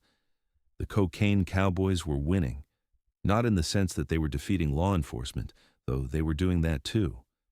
They were winning by transforming Miami into a place where their kind of business could operate almost openly. A place where violence was so common it barely made headlines unless it was particularly spectacular. A place where drug money dominated the economy so thoroughly that going against it felt impossible. And then, in the middle of all this, Miami got hit with something that made everything worse. Because as if drug war violence wasn't enough, 1980 brought two more catastrophes that would push the city to the absolute breaking point. The Mariel boat lift and the Liberty City riots were about to show Miami that things could always get worse. The year 1980 should be taught in disaster management courses as an example of everything going wrong simultaneously. If you were designing a theoretical worst-case scenario for a city, you couldn't do much better than what actually happened to Miami that year. 3 separate crises hit at once, each one severe enough to overwhelm any city, all of them landing on Miami within months of each other. The first crisis actually started accidentally in Cuba. A bus crashed through the gates of the Peruvian embassy in Havana. During the incident, 2 Cuban guards were wounded in crossfire. Fidel Castro, in a fit of anger, removed the security post from the embassy entrance. It was meant as a gesture to embarrass Peru, but it backfired spectacularly. Within hours, thousands of Cubans flooded into the Peruvian embassy grounds, seeking asylum. 10,000 people crammed into a space meant for maybe a few hundred. Castro found himself in an embarrassing position. Thousands of his citizens were publicly declaring they wanted to leave Cuba. The image of desperate people climbing over embassy walls damaged his international reputation. He needed a way to relieve the pressure and turn the situation to his advantage. On April 20th, 1980, he made an announcement. Anyone who wanted to leave Cuba could do so through the port of Mariel. The Mariel boat lift had begun. The Cuban exile community in Miami immediately mobilized. Boats left South Florida heading for Cuba to pick up relatives who had been trapped on the island for 20 years. The flotilla was immense, hundreds of vessels from fishing boats to yachts, all making the 90-mile crossing to Mariel Harbor. The initial motivation was family reunification. People who hadn't seen their loved ones in decades now had a chance to bring them to America. But Castro saw an opportunity to create chaos in the United States, and particularly in Miami. He began including people from Cuban prisons and mental institutions in the groups being allowed to leave. Not everyone coming through Mariel was a criminal or mentally ill, not by a long shot. The vast majority were ordinary Cubans seeking freedom and opportunity. But Castro deliberately added enough problematic individuals to create serious problems for the receiving community. By the time the boat lift ended in October 1980, approximately 125,000 Cubans had arrived in South Florida. That's the equivalent of a medium-sized American city being dropped into Miami in 6 months. The infrastructure to handle that many refugees simply didn't exist.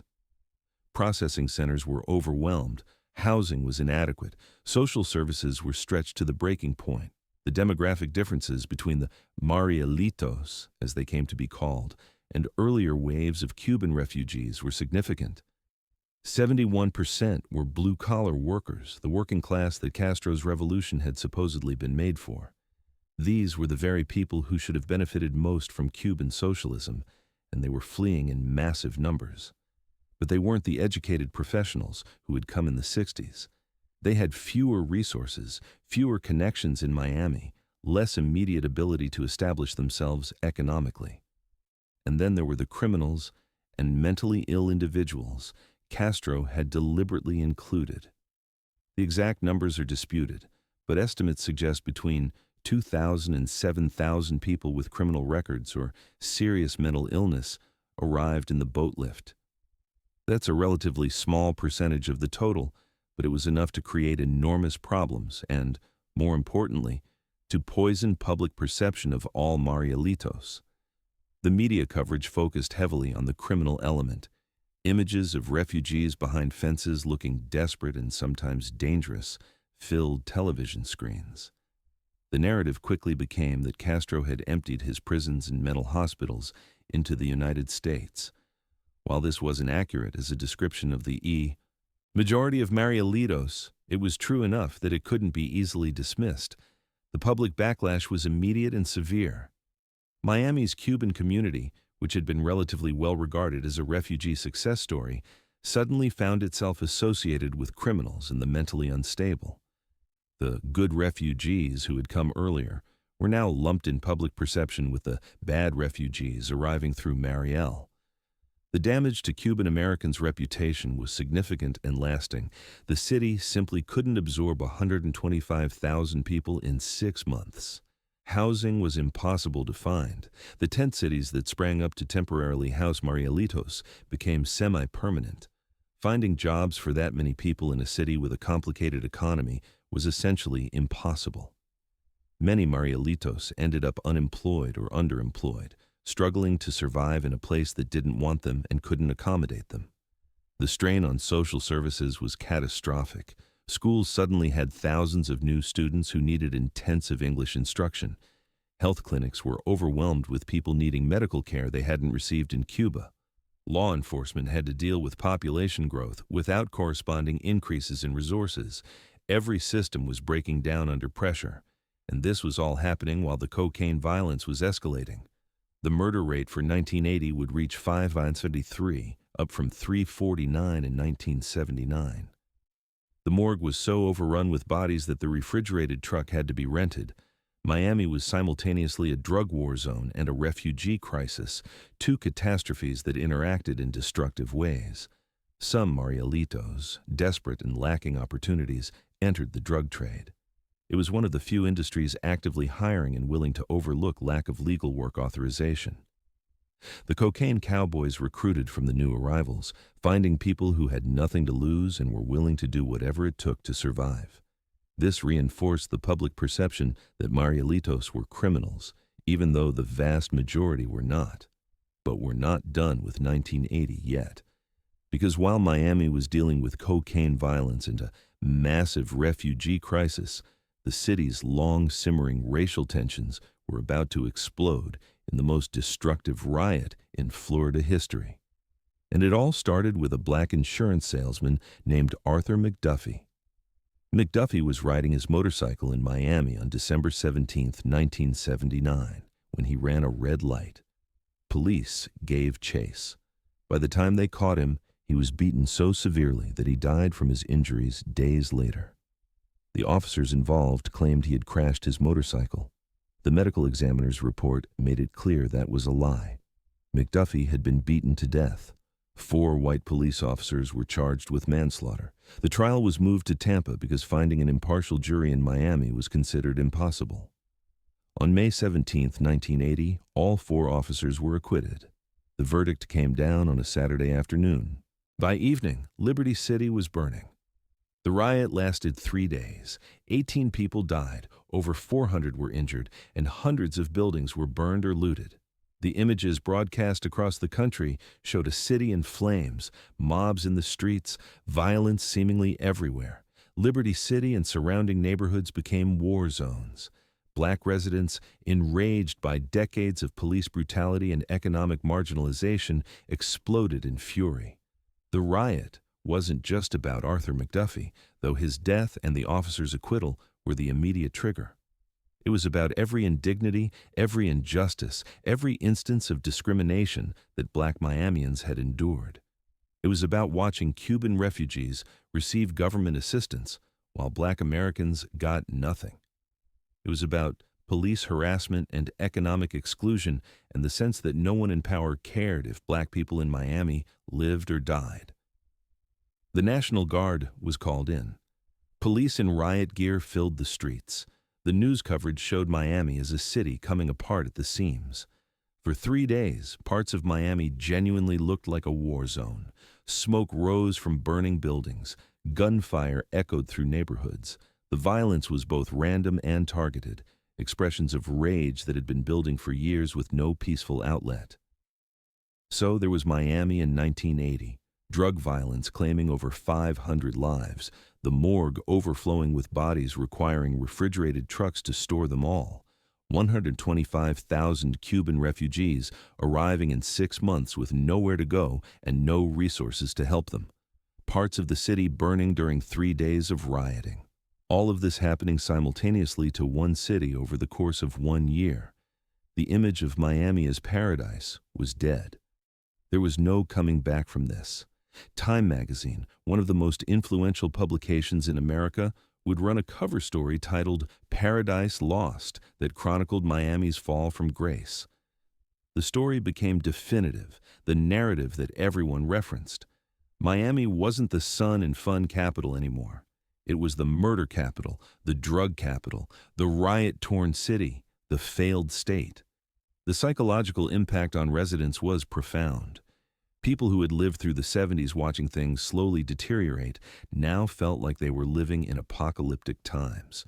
The sense that civilization was breaking down wasn't hyperbole. It felt literally true. The institutions that were supposed to protect and serve were either overwhelmed or corrupt. The economy ran on drug money. Violence was random and constant. How do you maintain normal life in those circumstances? Many people left. Those with resources and opportunities elsewhere took them. The white flight that had begun in the 70s accelerated dramatically. Black middle-class families who could afford to leave Liberty City did so. Even some Cuban Americans, especially those who had established themselves in the 60s and 70s, moved away from Miami. The city was hemorrhaging. People who had options, but millions stayed. Because they had no choice, because they couldn't afford to leave, because Miami was home despite everything, because they believed it could recover, or simply because moving an entire life is almost impossible for most people. They stayed and endured, and their endurance would eventually be rewarded, though they couldn't know that in 1980. The year 1980 represented Miami's absolute nadir, the worst it had ever been, and hopefully would ever be. Everything that could go wrong had gone wrong simultaneously. The question was whether Miami could survive, whether the city would completely collapse into permanent dysfunction or somehow find a way to recover. The answer wouldn't come quickly, but it would come. Because even in 1980, at the absolute worst moment, there were still people fighting for Miami's future. One of those people had been fighting since 1976, standing in front of bulldozers trying to save buildings that everyone else had written off as worthless. Her name was Barbara Bear Capitman, and she was trying to save Miami's architectural soul, even while the city was losing everything else. By the late 1960s and early 1970s, the Art Deco buildings that had made Miami Beach architecturally unique were in terrible condition. 40 years of salt air, inadequate maintenance, and declining property values had left them faded and crumbling. Most people looked at these buildings and saw ugly relics, outdated reminders of a past that Miami Beach wanted to forget. The architecture that we now recognize as a treasure was then considered embarrassing, something to be demolished and replaced. Barbara Bear Capitman saw something different. She was an interior designer and architecture enthusiast who had recently moved to Miami Beach. When she looked at these buildings, she saw irreplaceable examples of a distinctly American architectural movement. She understood that once they were demolished, they would be gone forever, and with them would go something unique about Miami. But she was essentially alone in this perspective. Property owners saw the buildings as deteriorating assets that made more financial sense torn down. Developers wanted to replace them with modern high-rises that could generate far more rental income. The city government was generally favorable to development, seeing it as the path to economic recovery. There was no organized constituency for preservation. Capitman started organizing in 1976. She founded the Miami Design Preservation League with a handful of like-minded preservationists. Their goal was audacious: save a 1 square mile area of South Beach by getting it designated as a historic district. This had never been done before for 20th century architecture. Historic preservation in America had focused on older buildings, structures from the 18th and 19th centuries. The idea that buildings from the 1930s and 1940s could be historically significant was novel and controversial. The opposition was fierce. Property owners fought the designation, seeing it as government interference with their rights to develop their land as they saw fit. Real estate developers lobbied against it, worried that preservation would kill development opportunities. Even many residents didn't support it, thinking that saving old buildings was a waste of time when Miami Beach had so many other, more pressing problems. Capitman and her fellow preservationists literally stood in front of bulldozers on multiple occasions. When buildings were scheduled for demolition, they would stage protests, trying to delay or prevent the destruction. They wrote letters, attended planning meetings, gave tours highlighting the architectural significance of the buildings. They worked exhaustively, often thanklessly, trying to change how Miami Beach thought about its own identity. One of Capitman's key allies was Leonard Horowitz, an interior designer who understood that the buildings needed more than just protection from demolition. They needed to be revitalized in ways that would make people see their value. Horowitz came up with a revolutionary idea: paint them in bold, cheerful colors. The Art Deco buildings had originally been painted in subtle whites and pastels. Horowitz envisioned a palette of bright pinks, yellows, blues, and greens that would make the buildings pop visually and attract attention. The color scheme was controversial. Some purists argued it wasn't historically accurate, but Horowitz understood that getting people to care about these buildings required making them visually exciting. The bright colors worked.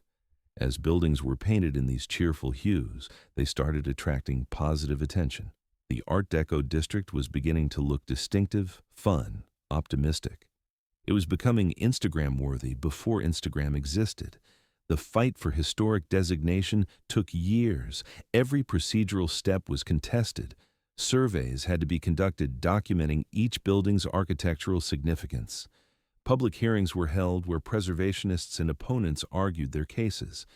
The National Park Service had to be convinced that this area met the criteria for historic designation.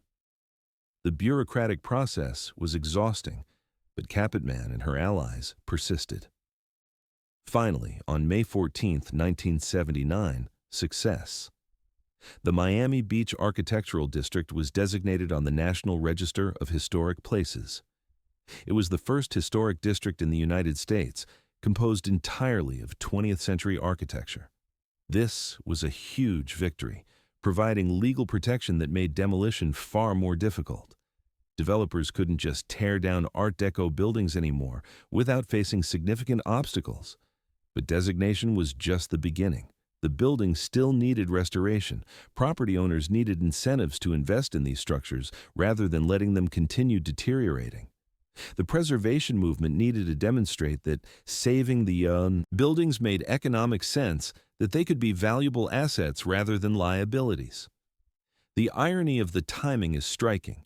Capitman was fighting to save Miami Beach's architectural heritage in 1979 and 1980, precisely the years when Miami was descending into its worst violence and chaos. While bodies were piling up in the morgue and refugees were flooding into the city and riots were burning neighborhoods, she was trying to save buildings. It must have seemed quixotic, even absurd to some. With everything else going wrong, who cared about old hotels? But in hindsight, Capitman's work was essential. She was fighting for the idea that Miami had value beyond the immediate present, that the city's history and character mattered, that there was something worth preserving even in the darkest times. The Art Deco buildings represented the belief that Miami could be beautiful again, that the paradise image wasn't entirely a lie, that the city could recover its soul. The preservation fight was also a bet on the future.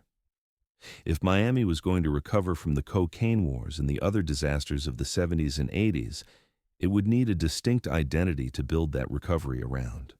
Generic high-rise condominiums wouldn't differentiate Miami Beach from anywhere else, but a unique collection of Art Deco architecture, restored and celebrated, that could be the foundation of a renewed tourist industry. The buildings themselves embodied a particular moment of American optimism. They had been built in the 1930s and early 1940s during the Depression and World War II, yet they expressed faith in the future. The streamlined curves suggested motion and progress. The pastel colors and geometric patterns were cheerful despite dark times. The architects who designed them believed in tomorrow even when today was difficult. That same spirit was what Miami needed in 1980. Over the following years, as Miami slowly stabilized, the Art Deco district would become increasingly important to the city's identity. Tourists would come specifically to see these buildings.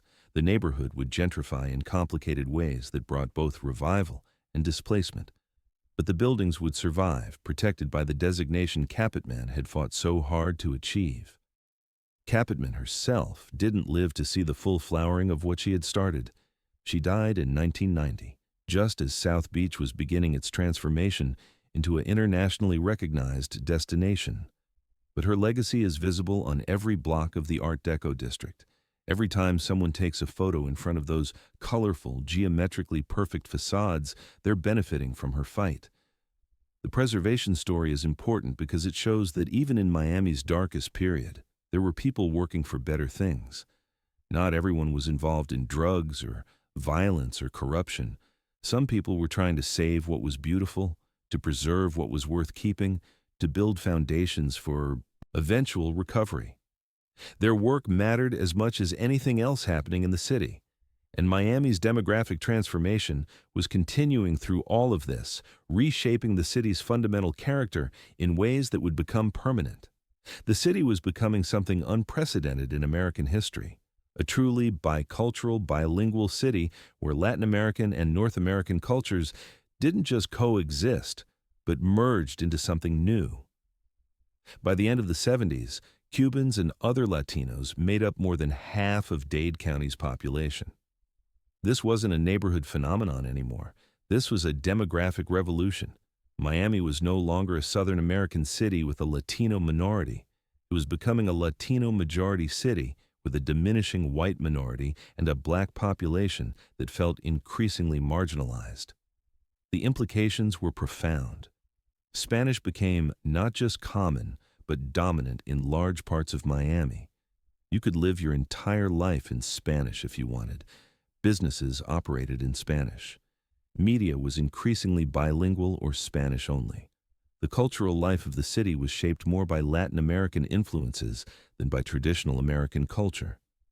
This created what some called Miami-ness, a distinct identity that was neither fully American nor fully Latin American, but a hybrid of both. The food was a fusion. The music blended American and Latin styles. The language was often Spanglish, switching between English and Spanish mid-sentence. Even the business culture incorporated elements of both Anglo-American formality and Latin American relationship-driven models. For Cuban Americans, this demographic dominance created opportunities that immigrant groups rarely experienced.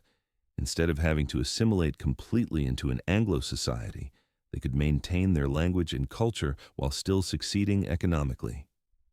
The Cuban enclave model, centered in Little Havana but extending throughout Miami, provided social capital and economic networks that accelerated success. Cuban businesses proliferated. From small family restaurants to major construction companies to banks, Cuban entrepreneurs built economic power. The political influence followed. Cuban Americans started getting elected to local offices. They became leaders in the Chamber of Commerce. They shaped policy decisions. This was upward mobility happening at group level, creating a Cuban American establishment that would dominate Miami politics for decades. But this same success created tensions. Black Miamians watched Cubans arrive with nothing and seemingly leapfrog over the black community into economic and political power. The comparison was painful and angering. Black Americans had been in this country for generations, had survived slavery and Jim Crow, had fought for civil rights. Yet these new arrivals were receiving benefits and achieving success that seemed unavailable to the black community. The tension wasn't just about perception. It was about real resource allocation. Government assistance went to Cuban refugees as part of Cold War policy. Small business loans were easier for Cuban entrepreneurs to obtain, partly because of community banking networks that developed. Political influence translated into resources for Cuban neighborhoods that black neighborhoods didn't receive. The disparities were real and significant. Other Latino groups were also arriving in increasing numbers through the 70s. Nicaraguans fleeing civil war, Colombians seeking economic opportunities, some legitimate and some connected to the drug trade, Central Americans escaping political violence. Each group added layers to Miami's increasingly complex Latino identity. Little Havana was no longer just Cuban. It was becoming a pan-Latin American neighborhood. The white population responded in different ways. Some embraced the change, learning Spanish, incorporating Latin American culture into their lives, seeing opportunity in Miami's transformation. Others felt alienated and displaced, nostalgic for the Miami they remembered or had heard about from earlier decades. Many simply left, moving to Fort Lauderdale or the Gulf Coast or out of Florida entirely. For those who stayed, Miami required adaptation. You learned at least basic Spanish or you struggled in many situations. You got comfortable with cultural practices different from Anglo-American norms. You accepted that Miami was different from other American cities and would only become more so. The choice was adapt or be perpetually frustrated. The younger generation, both Cuban American and others born in Miami, grew up in this hybrid culture naturally. They were bilingual without effort. They moved between cultural contexts fluidly. They were inventing what it meant to be Miamian, creating an identity that hadn't existed before. Their Miami would be different from both their parents' Cuba and their parents' America. The demographic transformation had economic implications beyond the obvious. Miami's geographic position, already advantageous, became even more so with a Spanish-speaking population and cultural connections throughout Latin America. The city was positioning to become the business capital connecting North and South America. The seeds of Miami's future as an international business hub were being planted in the demographics of the 70s. But in 1980, with the city burning and bleeding, the long-term positive implications weren't visible. What was visible was a city that felt fundamentally unstable, where different groups competed for limited resources, where violence plagued everyone regardless of ethnicity, where the future looked grim. The demographic transformation that would eventually be one of Miami's greatest strengths felt like one more source of conflict and tension. The question hanging over Miami as the 70s ended and the 80s began was simple. Could this city survive? Or had the combination of drug violence, demographic upheaval, economic instability, and social conflict pushed Miami past the point of no return? The answer would come gradually, as the federal government finally took serious action against the cocaine trade, and Miami began its long, complicated recovery. The federal government had been aware of Miami's drug problem for years, but the response had been inadequate and poorly coordinated. The DEA had agents in Miami. The FBI was investigating. Customs was trying to interdict smuggling. But these agencies weren't working together effectively, and they lacked the resources and authority to really impact the cocaine trade. That changed in 1982 when Vice President George H.W. Bush established the South Florida Task Force, bringing together multiple federal agencies under unified command with a specific mission: break the cocaine trafficking networks operating in South Florida. This was the first time the full weight of the federal government focused on the problem systematically. The task force brought resources that local law enforcement simply didn't have. Military assets were deployed. The Coast Guard got additional ships and aircraft. The DEA got more agents. Intelligence sharing improved dramatically. The operation represented a massive escalation in the war on drugs, with Miami as the primary battlefield. The results started showing fairly quickly. Major busts increased.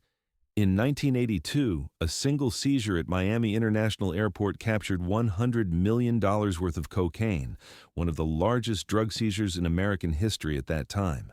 The Mutiny Hotel was raided, damaging the cocaine Cowboys' primary social hub. High-profile arrests started happening more frequently. Griselda Blanco was arrested in 1985 in California. The Godmother, who had terrorized Miami for years, was finally in custody. She would eventually be convicted on drug charges and serve time in federal prison before being deported to Colombia, where she would be killed in 2012, murdered by the same kind of motorcycle assassins she had pioneered. Other major figures in the trade were arrested, killed, or forced to flee. The organizational structure of the cocaine trafficking networks was disrupted. The violence began to decrease. The murder rate, which had peaked at 621 in 1981, started dropping. By the mid-'80s, it was clear that the worst of the cocaine Cowboys era was ending. But the decline wasn't because law enforcement won. It was because the cocaine trade was shifting. Mexican cartels were taking over distribution networks, routing drugs across the southern border rather than through South Florida. Miami remained important for money laundering and as a regional distribution point, but it was no longer the primary entry point for cocaine entering the United States. The violence decreased because the territorial battles were largely settled. The survivors of the cocaine wars had established their operations and weren't fighting for dominance anymore. The heat from law enforcement made public violence bad for business. The trade became quieter, more sophisticated, less flagrantly brutal. Miami was left to count the costs: thousands dead, communities traumatized, a reputation in ruins. but also enormous amounts of money that had flowed through the city and funded development. The skyline had changed.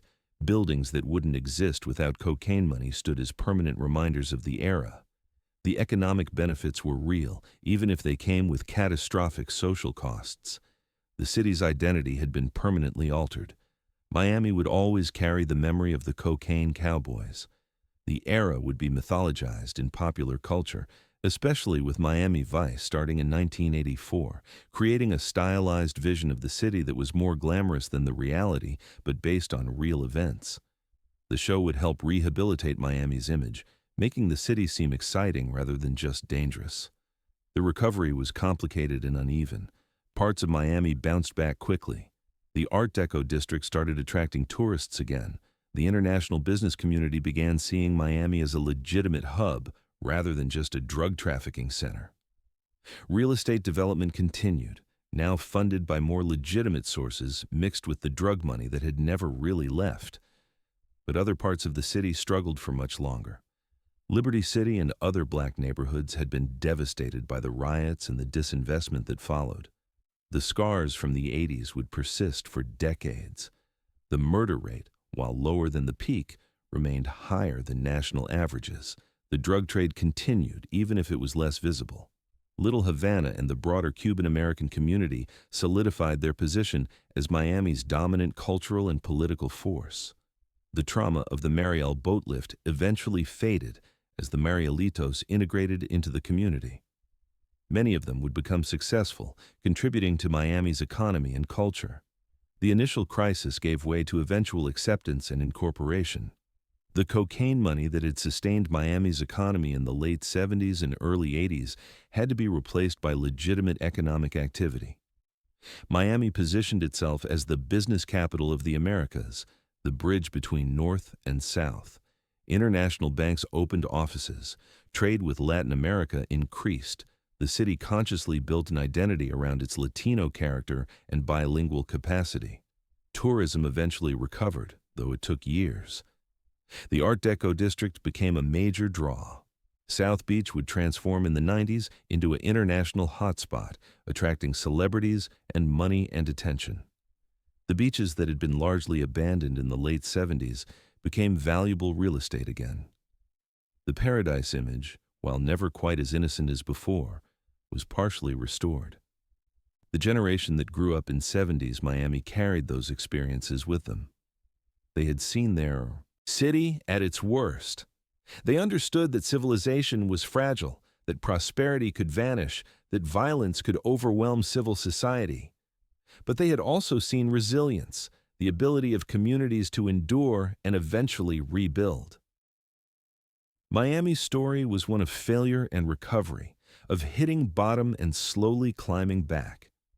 By the 90s, Miami was becoming something new again, not the retirement community of the 60s, not the cocaine capital of the 80s, but a genuinely international city, diverse in ways that few American cities could match, culturally rich, economically dynamic, politically complex. The painful transformation of the 70s and 80s had created the foundation for this new Miami. The legacy of the 70s is visible everywhere if you know where to look. The buildings constructed with cocaine money, the Cuban-American political establishment, the international business orientation, the cultural fusion that makes Miami unique, the complicated relationship with law enforcement, the memory of violence that shapes how people think about safety and community. All of it traces back to that decade of transformation. And standing through all of it, painted in their cheerful pastel colors, are the Art Deco buildings that Barbara Capitman saved. They represent the continuity between old Miami and new Miami, the physical connection to a time before the chaos. They proved that beauty could survive darkness, that what was valuable could be preserved even when everything else was falling apart. They were a bet on the future made during the worst of times, and that bet paid off. The story of 70s Miami is many things. It's a cautionary tale about what happens when drug money corrupts an economy and violence spirals out of control. It's a story about demographic transformation and cultural collision. It's about the resilience of communities under extreme pressure. It's about architectural preservation as an act of faith. It's about the complicated relationship between paradise and nightmare, between image and reality. Most of all, it's a human story. Ordinary people trying to live their lives while their city burned around them. Families struggling to stay together, communities trying to maintain identity and dignity. Individuals making hard choices about whether to stay or leave, whether to participate in the drug economy or resist it, whether to hope for better or give in to despair. Miami survived the 70s, but it was fundamentally changed. The city that emerged from that decade bore little resemblance to the one that entered it. The transformation was painful, violent, chaotic, but it was also real and permanent. The Miami we know today, with all its complexity and contradiction, was forged in the fire of the 1970s. The cocaine cowboys are gone now, dead or imprisoned or faded into obscurity. The refugees who arrived are grandparents now, their children and grandchildren fully American while maintaining Cuban identity. The Art Deco buildings still stand, more valuable and celebrated than ever. The memories of violence remain but have softened with time. The city has moved forward while carrying the weight of its history. Standing here looking back at that decade, the overwhelming feeling is one of gratitude that Miami made it through. There were moments when it seemed possible the city might not survive, that the violence and corruption and chaos would be permanent, that Miami would become a cautionary tale of urban collapse. Instead, it became a story of transformation and recovery, of a city that went through hell and came out the other side different but still standing. The people who lived through 70s Miami deserve recognition for their endurance. They stayed when leaving would have been easier.